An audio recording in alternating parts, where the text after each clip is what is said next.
Alrighty boys, welcome back once again to another video. How you guys doing? And guys, today we're going to be going over the new home base status support for Fortnite Save the World and everything that it entails. Now honestly, I was kind of surprised by the home base status support in the sense that I wasn't expecting it to release around this time. The more that I think about it though, usually they do come out on Tuesdays or Wednesdays, so yeah, I guess it's a pleasant surprise if you do look at it that way. So we're going to be going over the entire home base status support. It's going to be going over the content update for this week, the 12.60 update for next week, and the 12.60 content update for the week after that.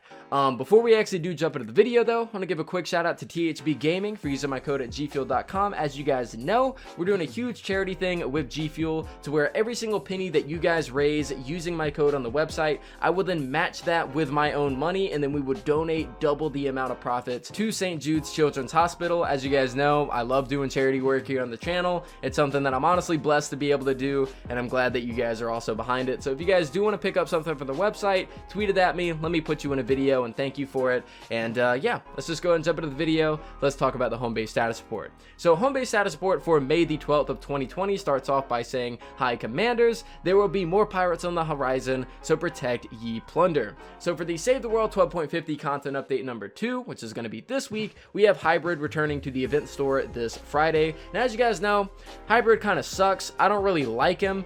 The only use that I get out of Hybrid is using him in the Deadly Blade Crash loadout, which gives you an entire one more tick of affliction, which I know kind of sounds small on the surface, but whenever you take into consideration that Deadly Blade Crash can do upwards of 200 to 300,000 damage per affliction tick, Hybrid is actually pretty useful in that loadout for one-shotting smashers. Aside from that, I never really use him. Wouldn't recommend using this guy outside of the support team for Deadly Blade Crash, but that's just my personal opinion on the guy. So overall, pretty underwhelming hero, but can be pretty useful in the right loadout. Now that's pretty much it for the content update this week. Moving on to next week, we have the update version 12.60, which says, "Hey heroes, clip here. I've made some adjustments to how fire rate functions on your weapons. The fire rate perk now provides an additional benefit to your charged weapons. If a charged weapon is using a fire rate perk, it now reduces the amount of time it takes for the weapon to hit max charge, and here's a list of the weapons that this change impacts.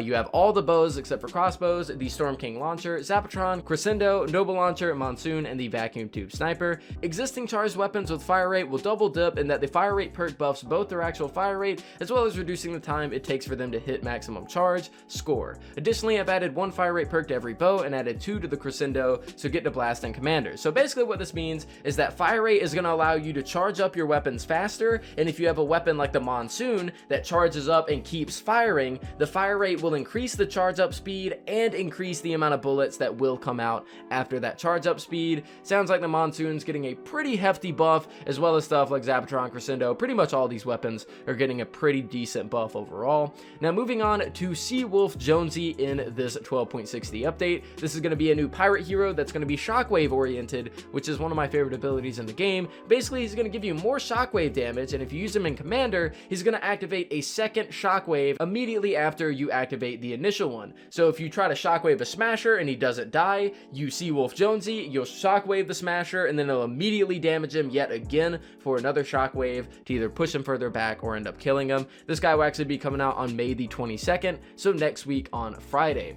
Aside from that, we have the Bundle Bus releasing as well around this exact same date. I personally haven't used the Bundle Bus in probably 5 to 6 months. Ever since I got the Storm King Launcher, it's just, the Bundle Bus was previously a really good DPS weapon, but now I just use the Storm King's Wrath. There's really no point in using the Bundle Bus. However, for newer players, I know a lot of people are going to enjoy using this, and maybe I'll get back into using it. I just haven't used it in a while, but I do know that this is definitely one of the kings of assault rifles. So if you're a newer player and you don't have it, definitely pick it up. If you're an older player, maybe get yet another elemental version of it. Now moving on, we have the last content update for, I imagine, the season. I think the end of the season. 12.60 content update number 1. We had the Freebooter Kin ready for plundering, and honestly, I think the art team did a really good job on this Kin design, like cosmetically. He looks really cool.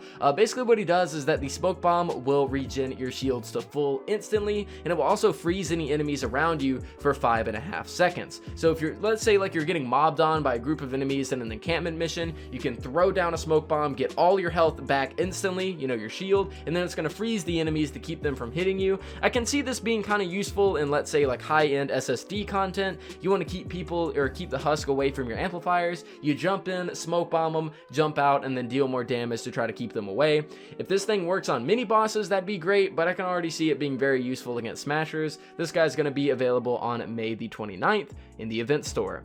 Now, they also linked to the Trello board that says, please follow our official Trello for a list of major bug fixes, and there's not really anything here that's interesting. It says that crashing during endurance is something that they're investigating, which endurance crashes have existed since season 9, so it's existed for like a year now, 9 months to a year now, and I guess they're finally looking into it, which is good, but it's kind of not good that it took them this long. It's been a problem since day one. Do keep in mind that it does say need your help, so you guys can, if you do experience a crash, do put in a report in the game to help Epic Games fix this. This is definitely something that has been needing to be fixed for a while, and if it can get fixed, that would be amazing, as endurance for a lot of people is a pretty major mode. Aside from that, you have lava projectiles that may damage players or objectives near a wall, and ammo is consumed when a weapon is dropped and picked up. And aside from that, that's pretty much all the news that we have for today's video. Now, obviously, you guys kind of know my opinions on this kind of stuff. From the looks of it, is if this is how the season ends, this entire season we didn't get anything new, or at least content wise. Me personally, I don't count heroes and weapons as content necessarily, mainly because most of the time those heroes and weapons aren't going to be relevant a year or two later down the line. Very rarely are they actually something that you're going to hold on to. Like Gold Nox is already a hero that everyone's already forgotten about and doesn't really use anymore. So, I don't really count weapons and heroes as content, and that's pretty much all we got this entire season, as well as a recycled quest line and a recycled game mode and another recycled mini event, which was cram session and stuff. Didn't really get anything this entire season, which kind of sucks, because it's been around half a year since the Mythic Storm King and Dungeons came out, and we haven't really gotten anything new.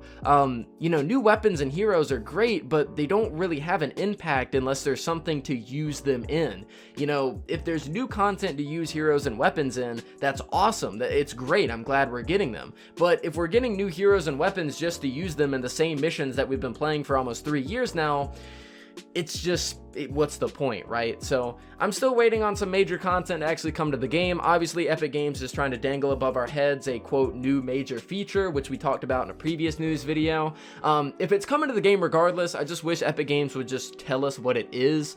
They did say that they're canceling the item shop indefinitely until they get this feature done, which the only thing that makes Epic Games more money than the item shop is the battle pass. So now that I've thought about it, I think we're either going to be getting a battle pass for the new major feature, or possibly they could be turning home base into an actual hub area, as we've seen with Party Royale in Battle Royale. So, they could also turn our commanders into skins and sell them in an item shop, but I digress. I don't really know what the new major feature is going to be. I'm hoping that it's going to be something big, but it's been a very long time since the game got something that actually matters, and getting 2 new pirate heroes and some changes to fire rate, that's, it's okay, but it's not exactly the content that any of us have been waiting on.